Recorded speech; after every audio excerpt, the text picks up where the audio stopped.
Christmas special. We'll take a look at the beginning of how Christmas as we know it came to be celebrated. Plus, Christians in Bethlehem at Christmas during COVID. And the Christmas story as told in the Gospel of Luke. All this and more this week on Jerusalem Dateline.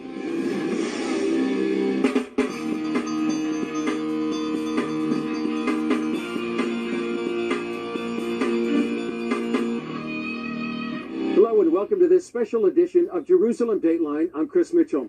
The Bible tells us some of the details about the miraculous birth of Jesus, born in Bethlehem, which is right behind me, and laid in a manger.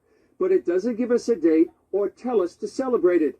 So how did the church come to revere the holiday of Christmas? That's the topic of CBN's documentary, Christmas, the Story Behind the Traditions, produced by Aaron Zimmerman and narrated by Gordon Robertson. Here are some excerpts from that film. More than 2,000 years ago, a baby was born in a distant corner of the Roman Empire, in the small town of Bethlehem in Judea.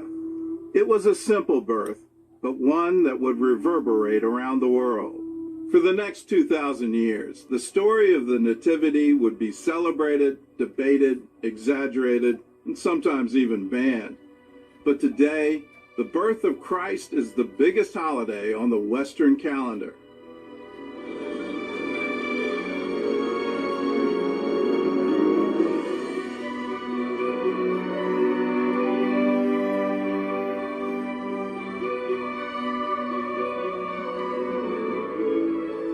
There's so much to Christmas, and the reason it survived so many different ways, so many time periods, is it has so many different meanings. You can celebrate the awesomeness of God. You can prophesy his second coming. You can look back to God's promises in the Old Testament.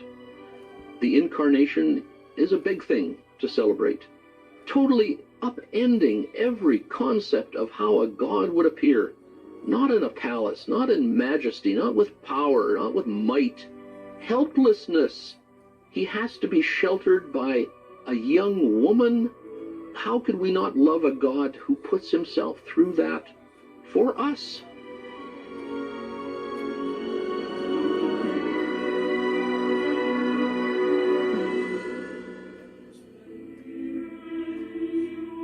Only the Gospels of Matthew and Luke tell the story of Jesus' birth.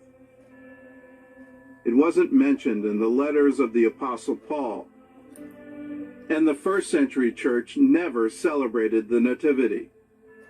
It wasn't until 200 years later that Christians became interested in Christmas. So why the sudden change of heart? One of the things that provoked a change in their thinking was the rise of a heresy called Gnosticism. And Gnosticism believed that Jesus only had a spiritual presence, that he only seemed to be here.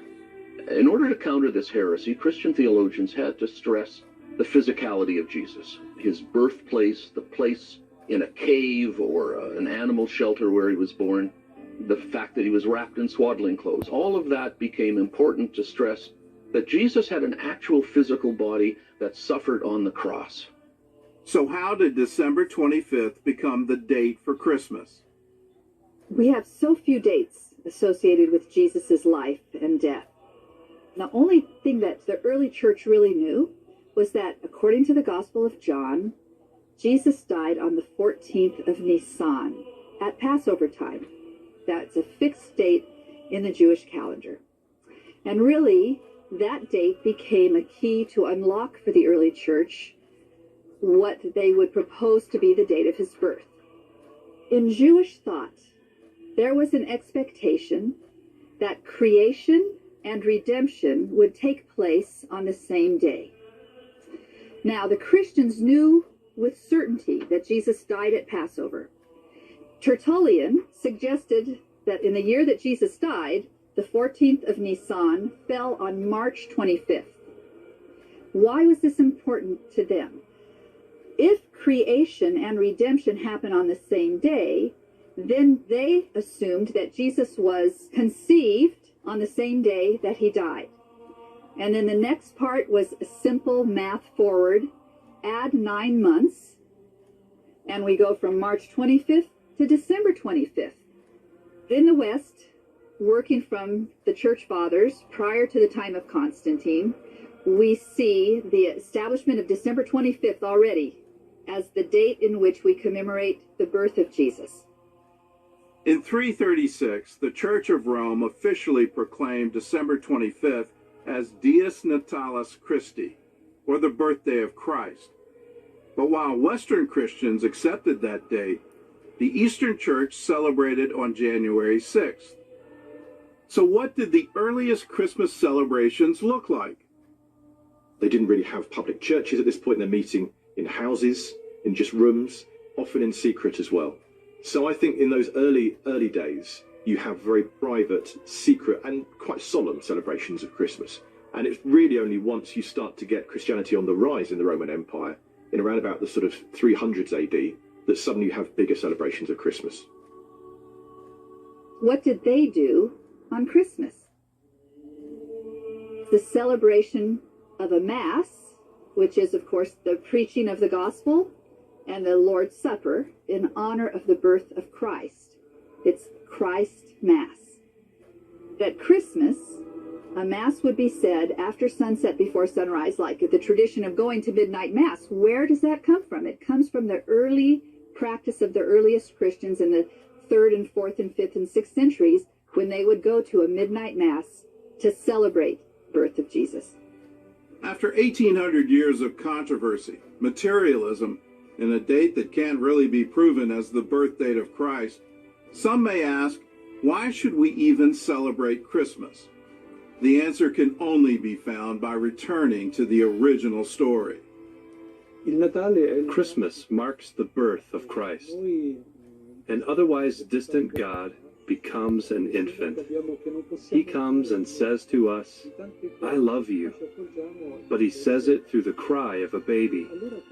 We celebrate this humbling of God himself as God lays aside his divinity and wishes to meet each one of us, not to judge us, but to save us and to bestow on us the true life. The festival has produced so much beauty, so much human goodness. The story of the Nativity, even if you reject it, leaks into everything. The tenderness of the baby, but also the presence of angels, God's declaration of love for humanity. That seeps into everything. You know, how many times have we been generous to people because it's Christmas? So, God bless Christmas. Why should we celebrate this? What's the point? You know, is it all made up anyway?